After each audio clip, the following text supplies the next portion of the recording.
On March 17, 2024, detectives in Denver brought in 4 young suspects after a late-night shooting left 27-year-old Andrew dying in a parking lot. This is 20-year-old Devon Howard. Devon is sitting in a cold interrogation room alongside his 3 co-accomplices due to their suspected involvement in the brutal shooting and murder of 27-year-old Andrew Janicek. Coincidentally, all 4 claim that they had no involvement in the crime whatsoever, and in fact don't seem to take the situation seriously at all. Where did you pick her up at? Okay. Relax, it's okay. No, I'm fine. I'm just tired. Okay. I was involved in the murder of somebody. Oh, the time is right there. What the group doesn't realize at this time is that Andrew's murder was fully recorded on multiple security cameras and shows a man getting out of 19-year-old Alicia Valdez's car before killing Andrew. Even more disturbing is that the same vehicle would drive over Andrew's lifeless body before fleeing the scene. Every interrogation room starts the same. Confidence, denial, jokes, but you can already see it. These kids have no idea how much evidence is coming. Called 911. Jeffcom 911, what is the address of the emergency? I don't know. I'm just at the corner. It's like Sheridan and 20th. Some guy just got shot, and they took off in a silver 2-door Pontiac, and he's on the ground. He's like face down. Did you see the person that shot him? Did you see the person with the gun? Alexis, answer my question. Did you see the person with the gun? She said it looked like a little Mexican dude. Okay, and it was just the one male in that vehicle, or did she see anyone else? He got into the passenger seat of the car. Okay, he's hit in the chest. He got bullets in the chest. We're flipping him over because he's not, hang on, he's not breathing. Unfortunately, Andrew would pass away within minutes. Even more unsettling is that This is the moment that stays with you. A stranger kneeling beside a dying man, doing everything she can. When she says the crying stopped, it hits like a punch. As if nothing had happened just hours prior. The footage inside the gas station would identify the occupants of the vehicle as 19-year-old Alicia Valdez, 20-year-old Caleb Vigil, and 20-year-old Devon Howard Lopez. While painting these 3 out to be killers, and just hours later, the same group is laughing in a gas station. That contrast is colder than anything detectives could ever say. 3 suspects so they can bring them in for questioning to try and determine if the bunch had any involvement in Andrew's death. What makes this case so interesting is the amount of blatant lies and misinformation that would come out during these interrogations. You would think that at least one of the suspects would feel guilty and confess, but everyone involved would fabricate their story and lie to lessen their perceived role in the crime. But at this We pulled up, we parked in the back parking lot. My friend got out to go into the dispensary.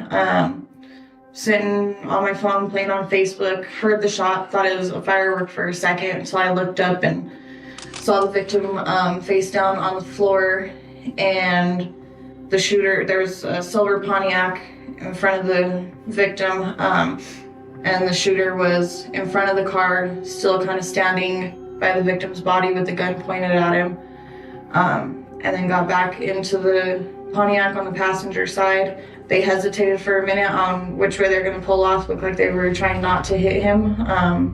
They kind of looked around the parking lot to see if anyone saw it. I was kind of trying to duck as much as possible. I got out of the car. Once I saw that they were gone, ran up to him. I said, "Are you hit?" He said, "Yes, please help me." Called 911, let him know there was an ambulance on the way. Sounded like he was kind of crying. He wasn't saying anything else. After 2 minutes, the crying stopped. So went to check for a pulse. There was no pulse. Big neck? Big neck. You alright? Yeah. Take note of Alexis's posture when discussing the shooting. She's leaned in towards the officer and seems comfortable, showing little signs of resistance. This language presents truthfulness on her behalf, so it's unlikely she feels any guilt, which likely means that her recollection of events is indeed accurate to what she believed happened. So you hear nothing. The first thing that catches your attention is a shot. Okay? Are you familiar with guns? That's what I'm on probation for. How so? I was dating a guy for 3 weeks. He asked for a ride and shot and killed somebody at the King Soopers on Sheridan Hampton in 2015. So you heard a gun go off? Yeah. He was 5 feet in front of me on that one too. That's some tremendous luck. Yeah. Did you get charged? Yeah. Accessory to a crime, F4. How does this make you feel? I don't know. I mean, it was hard. I was glad I was able to react like that because I didn't react like that with my case. At the same time, my PO and everybody's probably gonna chew my ass for it, but he didn't die alone. He knew somebody was there trying to help him. Just being around it and being around the situation. Your fault? No, but there's. Alexis isn't perfect, she knows it, the cops know it, but she stayed. She kept him from dying alone. Sometimes character shows up when it matters most. They see her subtle movement patterns and how they coincided with certain emotions Alexis was feeling. Her body language makes sense. She felt uncomfortable while discussing her own criminal history, which is completely reasonable. However, when discussing a crime she had no part in, her demeanor changed significantly, with an open posture and willingness to answer every question. And with this, we should be now more prepared to analyze the interrogation of a less innocent suspect later on in this video. Following this interview, police would continue their hunt to find the whereabouts of the three inside the suspected vehicle, and it wouldn't take them long at all. Just a few hours later, at 4 a.m., an officer spotted a vehicle closely resembling the one described by Alexis driving recklessly and pulled it over. It quickly became clear that this was no ordinary traffic stop.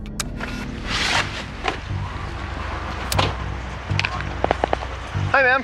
Hi. Hey, Officer Lloyd, Denver Police. You can't turn left there. Oh, I can't? No, it says there's a big sign up there that says do not turn left. That's just, oh, yeah. You don't have a front plate either. Is it up in the window? Yeah, because okay. My thing is broken, so I got to get a new one to actually hold it. The bracket? Yeah. Gotcha. Okay, do you have your license, registration, insurance, ma'am? Yes, there's those. Okay. There you go. Alicia Valdez. Alicia, gotta have you step out for a second. Don't grab anything with you, okay? Just step on out for me. Yeah, put your hands behind your back. You got a warrant, okay? Why? Why do you have a warrant? Yeah. You probably know that better than I do, but we're gonna do some research and tell you exactly what it is. Yeah, they put out a felony warrant out for you. A felony warrant? Yeah. Yep. Do you have anything on you I need to know about? I don't. Okay. All right, if you wanna watch them, I'll pat him down real quick. I'm just gonna set you down on the curb, okay? You just put your wallet on the top, man. I'll give it back to you in a sec here, okay? Go ahead and just put him right behind. You're not in trouble, you're not going to jail, you're not getting arrested right now. All right, just gonna pat you down real quick, man. You can put your phone in your pocket. The same thing as your partner, you're not going to jail, you're not getting handcuffed. I'm just doing this for while you're gonna be sitting behind us, okay? Okay, anything in your hood or in your pockets you know about? No. Perfect, okay, you can go have a seat with them, okay? Is this your gold phone? Okay.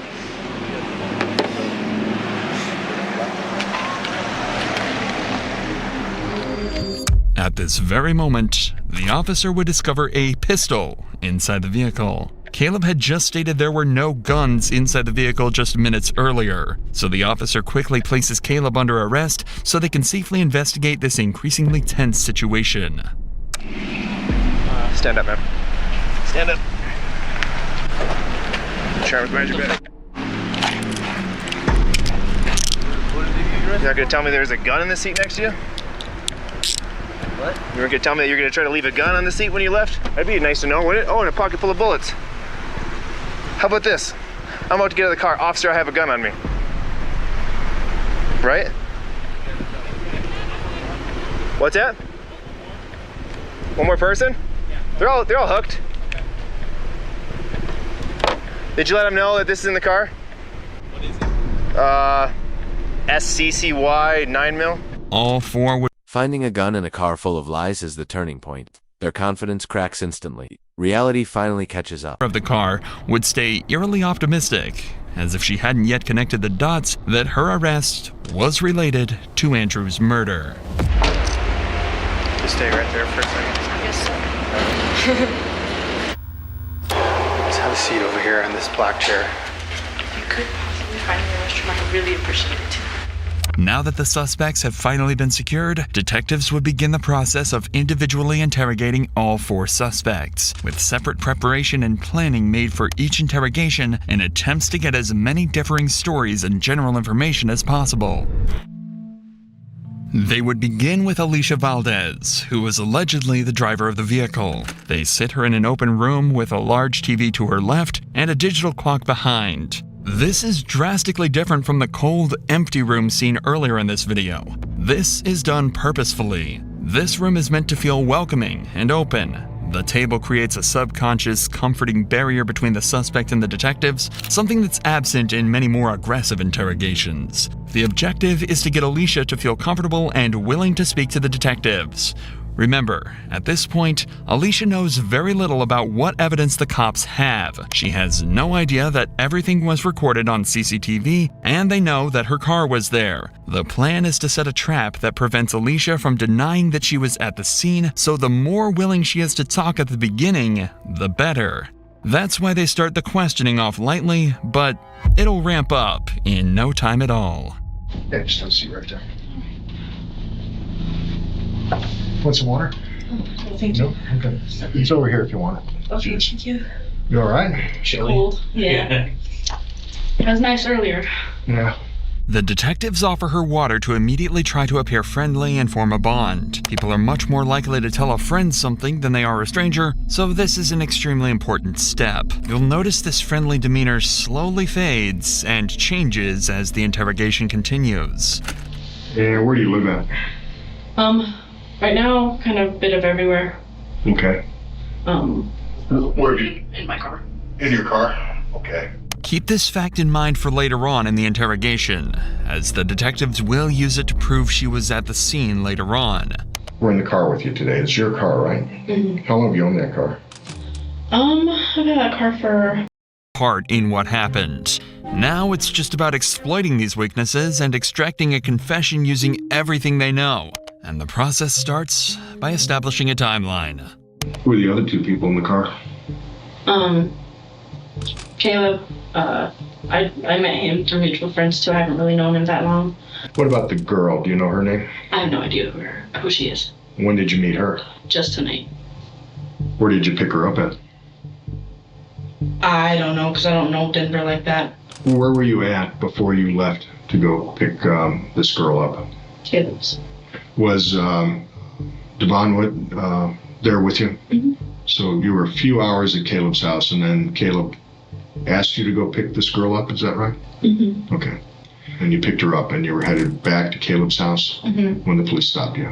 Yeah. Have I got all that right? We were headed back, but I stopped at the 7-Eleven down the street. So Okay. Which 7-Eleven? Get some drinks. The one off of Colfax and Ogden, I think. Okay. The detectives now have a story that Alicia is locked into, meaning that if anything she says contradicts this, they'll know she's lying, and they can use it to trap her to put on more pressure. Alicia, however, is playing a game of her own and trying her best to dodge questions and hide certain details from the cops, but she's fighting a losing battle, and the cops know it. How long have you been staying at Caleb's house? Not really a lot.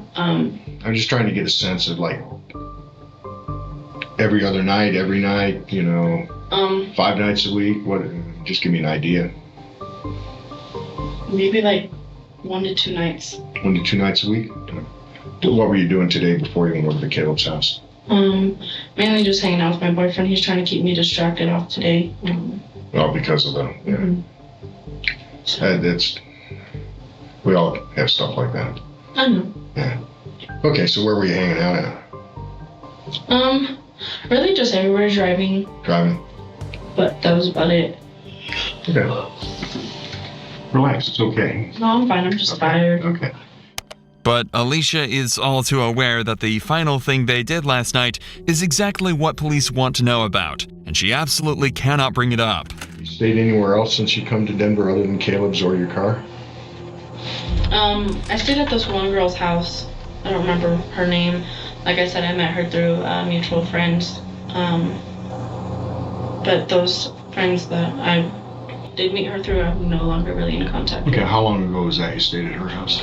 A week ago? A week or something. Did Devin stay with you at her house too? Mm-hmm. Yeah, he's with me all the time.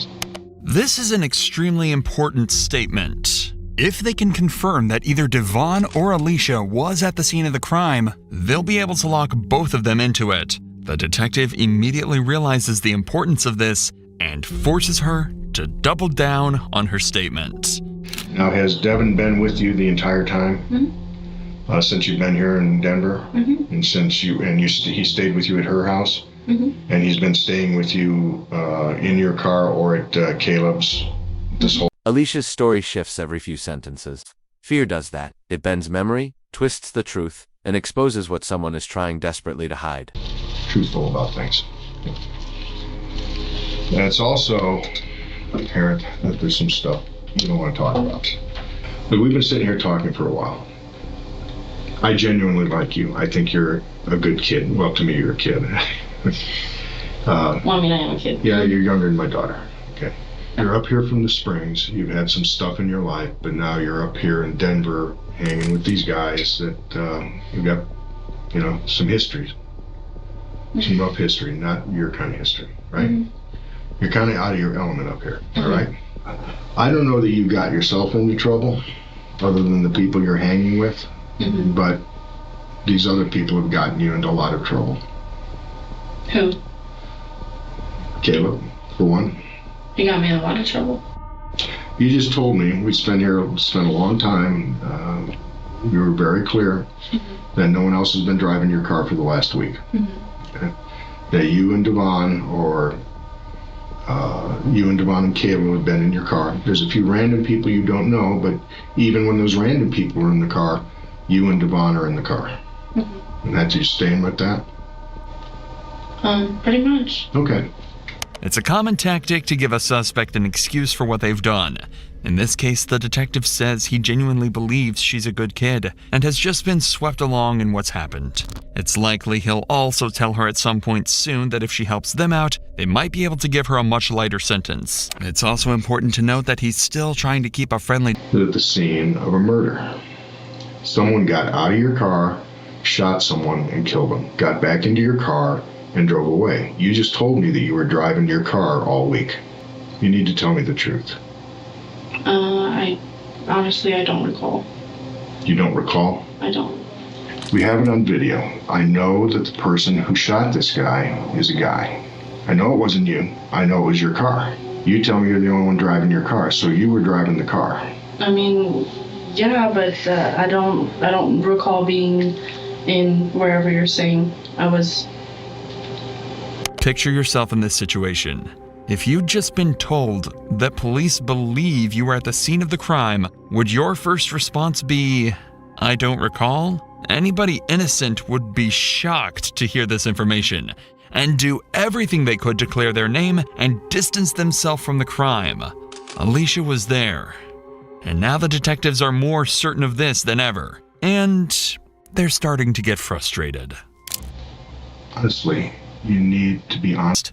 In fact, the detectives didn't even realize exactly how traumatizing it might have been until just moments later. Tonight, Caleb had a gun on him. Did you know he had a gun on him? No, because I don't just pat everybody down that comes in my car. Well, you know he owns a gun, right? You're staying at his place. You drive with him every day. Not every day, but... Well, I mean, so he probably carries a gun with him for protection. In the parts of town. Well, really, I don't really like seeing guns. I don't really like going around guns. But only because of what happened to my dad. Have you seen him with a gun before? Not really, no, because I don't pay attention. What happened to your dad with a gun? He was murdered. He was murdered? Yeah. Okay. With a gun. So this was probably pretty traumatic for you, seeing someone murdered with a gun. I did not see anybody being murdered. It happened right in front of your car. Like I said, I don't recall. Notice how quickly the detective hones in on her father's murder and how similar that may have been to this incident. He's looking for any opening to make her feel uncomfortable and guilty. And as horrible as it may sound, this is about as good as you can get. So the detectives take one last break to think about their final move and come back with the last and possibly most damning piece of evidence of all.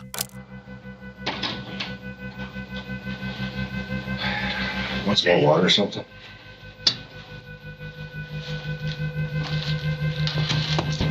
You've been on the other side of this, haven't you? With your dad. You've been on the other side of this whole thing, haven't you? What does that mean? I mean, you got a family member murdered. So you've seen the other side of this. Well, not really. Not really. They let the man that did it go away. They did? How'd that feel? Did they catch him and not? Let him go. I mean, the way I see it, it's life's go ahead and live it. No, that's not all right. You don't believe that. When you got stopped tonight, there was a gun in your car. Mm-hmm. Did you see the gun that they took out of your car? I didn't see it, no. You didn't see it, but they took the gun out of your car. Okay, that was the gun that was used to murder this man. And prove that too. That's an easy one. The gun that was in your car. You sure it was? Oh, I'm sure it was. Yes, I can prove that.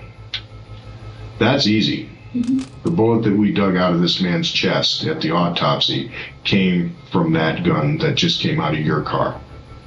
That's a fact too. Your car was in the parking lot where he was shot. You tell me, how did the gun that murdered a man get into your car?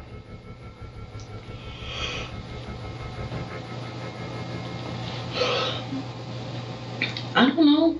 The detectives get very little other information out of her from this point. The ballistic match is the hammer blow. There's no arguing with science. In that moment, she looks like someone who realizes the story's already written. They're with her, too. It's at this point that we'll take a break from the suspect's interrogation, as, unfortunately, convicting the criminals is only one half of these officers' jobs. And while all of this is going on, another team of detectives and officers are tasked with the brutal job of breaking the news of Andrew's death to his family. Andrew's girlfriend, Jessica, was the only one awake, so in the middle of the night, she'd get a knock on the door from a group of detectives. All right, Jessica. Well, I appreciate you answering my questions. So I have some news for you. It's not. I'm just going to come out and say it. Andrew's dead. You're joking? I'm not joking. Andrew is dead. What happened? He was shot, and he died in the parking lot. Oh my god! Have you guys already informed his mom or anything? You're the first person I was able to get a hold of, and I know that this is hard to hear. Oh my god! This clip is devastating, as it seems like Jessica had absolutely no idea. Not every tragedy ends in violence. Sometimes it ends in a living room with a knock at the door. That reaction, raw disbelief, is the part viewers never forget. Dinner. However, as sad as this is, detectives have to consider the possibility of Andrew having some sort of connection to the group. For all they know, this could have been a drug deal gone wrong or some other illegal activity that caused the shooting. With this in mind, detectives would bring Jessica to the station where they could conduct a formal interview to determine if Andrew had any prior connection to the group that killed him. While preparing for the interview, a strange discovery would be made. Police were given an anonymous tip that Jessica's own brother had been planning to kill Andrew. The two had supposedly a recurring issue with one another that had gotten progressively worse. This is awfully coincidental, and something detectives need to get to the bottom of. My brother just saw it on the news. They just put it on the news. Oh, did they? Yeah. And then I saw the picture of him on there. Okay. I bet that was pretty rough. So I received information going back a year, maybe 2 years. Your brother had threatened Andrew. Yeah, basically. He didn't threaten him directly. It was indirectly to me. Meaning I was driving to work one morning and we were having a fight, and that's when he really unnerved me. So I told Andrew, and then Andrew wanted to take it to the police, and the police said your best option would be just to move away from the situation. So we did. What was said? It was obviously fairly egregious if... Basically, it was just probably something to the effect, I'll just take him out too. What do you think he meant by that? I mean, well, the first thought to my head is to kill him, taking someone out. While these comments from Jessica's brother are disturbing, Jessica doesn't seem too bothered by it now. But at the time, they took it seriously enough to move houses just to get away from him. But the detective can't just take Jessica's word for this. Luckily, there are some simple ways that he might be able to prove if he was involved or not. What kind of car does your brother drive? A Pathfinder. What color is that? Green. Well, like a dark forest green. Does your brother have access to firearms or anything like that? He's not allowed to. Why not? He has charges against him for past stupidity. Okay. And I don't know all those crimes because I didn't bother to try to talk to him about them. The description of his cars don't match up with the one on CCTV at all, and if he's not allowed access to any firearms, then it's very unlikely that he was their guy. However, before they wrap up the interview, Jessica asks a final, devastating question. Can I just ask you one question? Sure. Andrew? Can I ask you, where he was shot? Just because his mom told me that when he was shot, the witness who saw it ran to him and stayed with him until he passed. He was shot in the chest. Okay. Yeah. I don't deserve that at all. No, nobody deserves that. So, from all accounts, from what you've been saying, it seems like he was a very good guy. Yeah. This question echoed in the detectives' heads for the rest of this case. It really seemed like Andrew was a nice, peaceful man who was brutally killed that night. Detectives would go on to interview Jessica's brother as well and managed to fully clear his name as a suspect. Caleb, Devon, and Alicia had no connection to Andrew. This was a cold-blooded murder. This case had just taken a far more sinister turn, and detectives had to find justice for not only Andrew, but for the rest of his family. After Alicia's interrogation, they would bring in Caleb, the man who they at this point believe actually pulled the trigger. But Caleb wasn't planning on making things easy. His interrogation lasts just 4 minutes, but opens up an entirely new side to this investigation, filled with dozens of shocking new pieces of evidence, all sparked by just one tiny thing that he said. All right, Caleb. It's been a long night, huh? Yeah. All right, Caleb, I'm Detective John Meone. I'm a detective here with Denver, and I'm going to talk to you about your traffic stop, your friends, and the gun that you had on you tonight. What's your home address, Caleb? 1548 North Alton. If you want to talk to me about what happened, your answer is yes. If you don't want to talk to me, you should say no. No, without avoiding. Okay. The interrogation ended here, but unbeknownst to Caleb, he gave away a crucial piece of evidence, his address, and it took police no time at all to obtain a search warrant. Police, open up the door! Police, open the door! Show me your hands, show me your hands. Step up. Who else is in here? Nobody just me, sir. I don't live here. This is not my house. This is a friend's house of mine. I apologize. If you're in here, make yourself known. Do it now! Police department, come out! Come out with your hands up! That was one of Caleb's friends, and he's one of the 3 keys inside this apartment that would unlock the case for the detectives. The second was this giant stock of 9mm bullets that perfectly matched the bullet found lodged inside Andrew's body. And if that wasn't damning enough, there was one more piece of evidence inside that was the most shocking of all, but the police hadn't even realized it yet. Instead, they wanted to have a quick conversation with the man they found inside. It seems that Caleb was known to this guy as Modelo, and Devon as Silencio. Often friends of suspects like this tend to keep their mouths shut out of trust, but this time, well, see for yourself. Modelo got out of the car, I guess, to go mug this dude with a gun. Dude dropped the wallet on the ground. Modelo unloaded the gun into somebody, I guess. So whoever was in the car, I guess, Silencio just told me that they saw him get back up or whatever, and they ran him over as they drove off. That's all I knew. I was involved in the murder of somebody. Okay. That's all.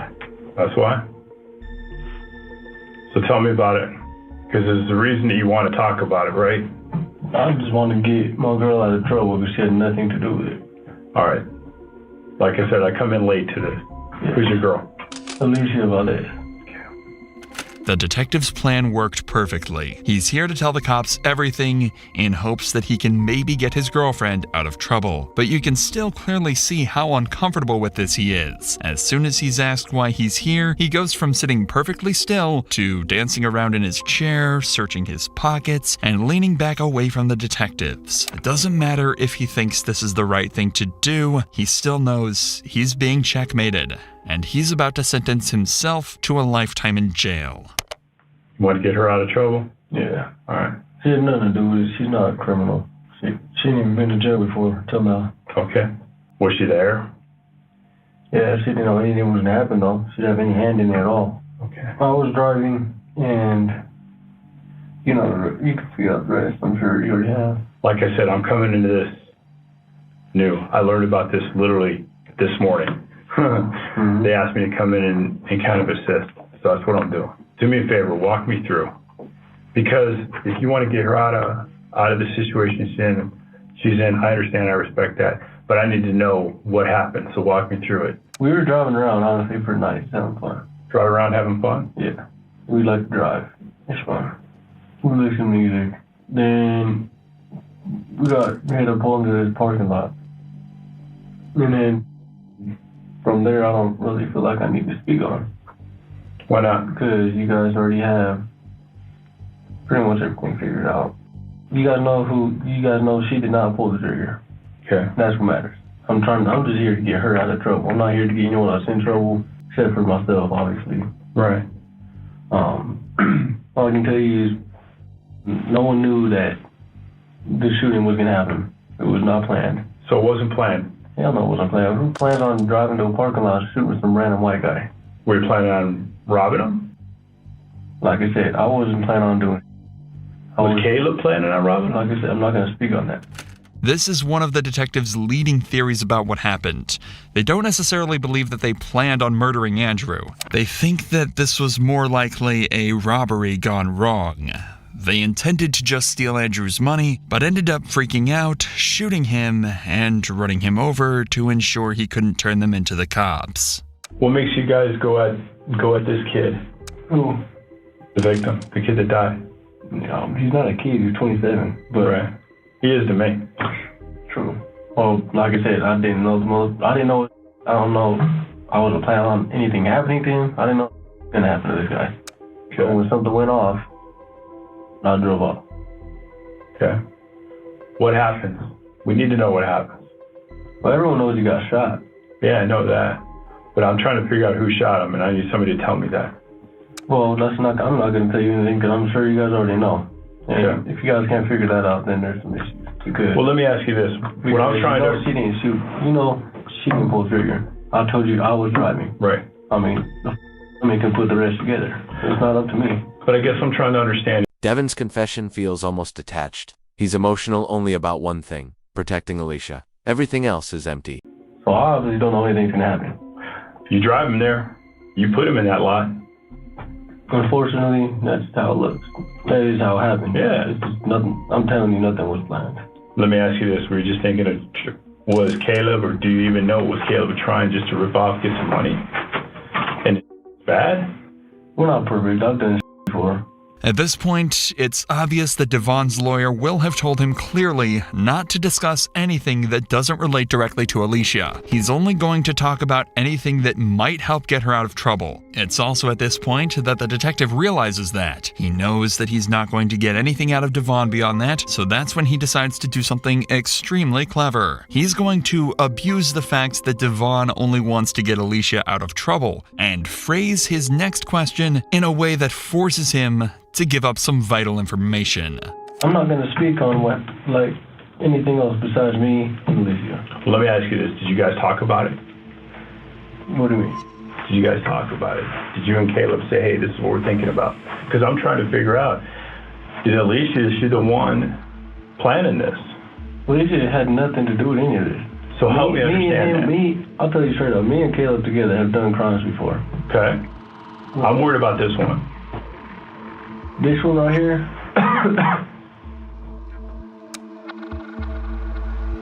this is supposed to go like that. How was it supposed to go? Like I said, I don't see the need to get in all that. It's not going to benefit me or her. I don't see, or him. Well, right now we're still trying to figure out her role. And if we can explain her role, and there's only two people that can explain her role, you and Caleb. Caleb ain't talking to us. Without us understanding the specifics of how this went down, and if her involvement or what her involvement was in that, with some explanation that we can go back to a DA and say, hey, this is what's going on. This person was honest. She didn't know it was going to go down. But I've got to know that, but I've got to understand how it got planned then. You understand? I have to have some type of specifics to try to sell that. If you want to try to help her, help her. Put simply, if Devon wants to get Alicia out of trouble and prove she didn't plan the murder, he'll have to tell them exactly who did, solving the case for them on the spot. He's been checkmated, because no matter what story he tells them from this point out, they've got the evidence to prove or disprove it. Their entire plan was just to get him to talk, and that's exactly what they've done. Now, it's finally time they heard the truth. That's why I'm irritated about this, because I don't know this fool nothing about him. Did you see the confrontation go down between Caleb and this guy? It looked like the white dude was attacking the person, honestly, but I saw the end of it right before the dude got shot. Do you remember when you say the white dude was attacking the other guy, right? Could you describe it to me? It looked like they were squared up and the white dude was rushing the other guy. Let me ask you, if I stood up, would you show me? If I stood up and I'm the white dude, would you show me? Or let me be the shooter, you be the white dude. Would you do that? Yeah. So I understand it? Give me the video. So if you're the other dude, the white dude. So I'm the other guy, right? The white dude's on a bend like this, and he looked like he was squared up, started running toward him. Okay, what's this guy doing? Running backwards, and that's when I heard a gunshot. All right. Do you remember? Stand up again for me. Yeah. So how close are they?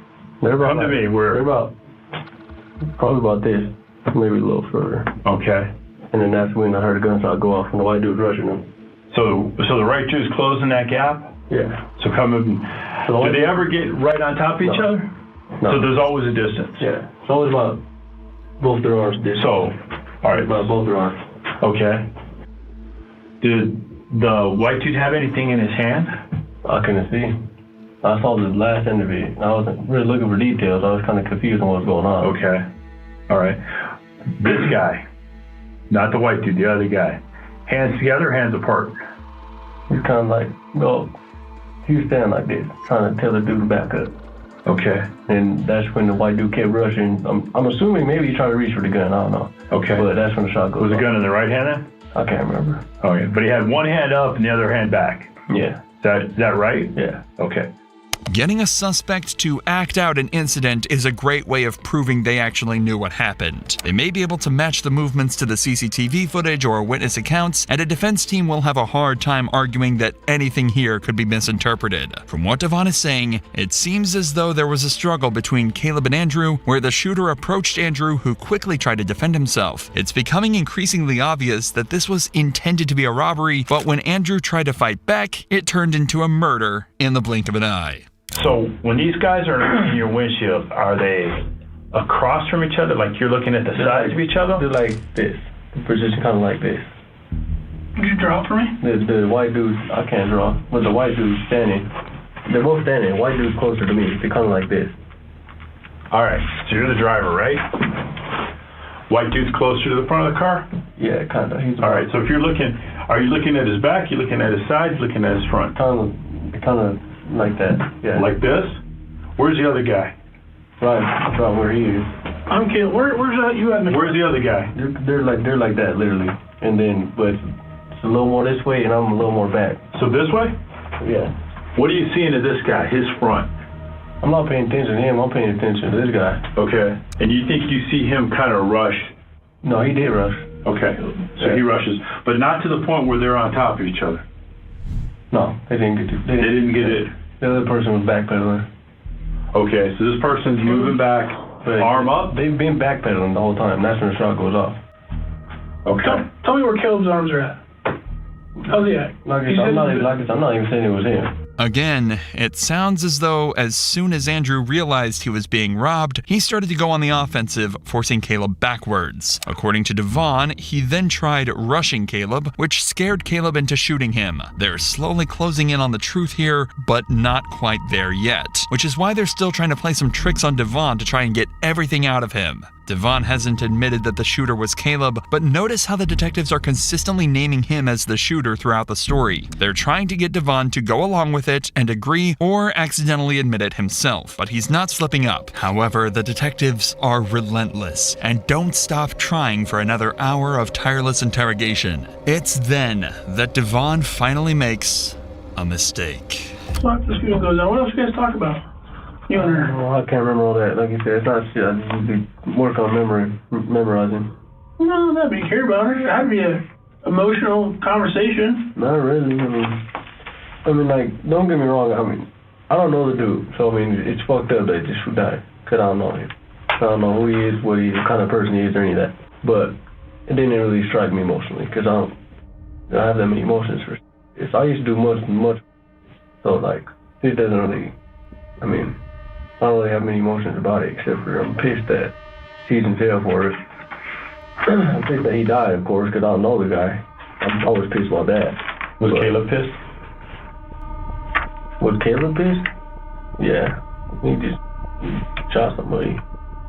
Imagine you're in this position. You're trying to hide the fact that your friend shot an innocent man, but the detectives have been taking that fact for granted for the past 2 hours. They've been using his name, asking questions about details, and refusing to accept the fact that it might not have been him. Eventually, you would internalize this idea and forget that you even need to lie. That's what just happened here, and it's why Devon barely even realizes that he's just confirmed that Caleb was in fact the shooter. Of course, there were mountains of evidence against him anyway, but now they have it straight from the source, and a conviction will be easy. The detectives now only have one last question. Was this really an accident, or had they planned this out as a murder from minute one? Do you remember what he said?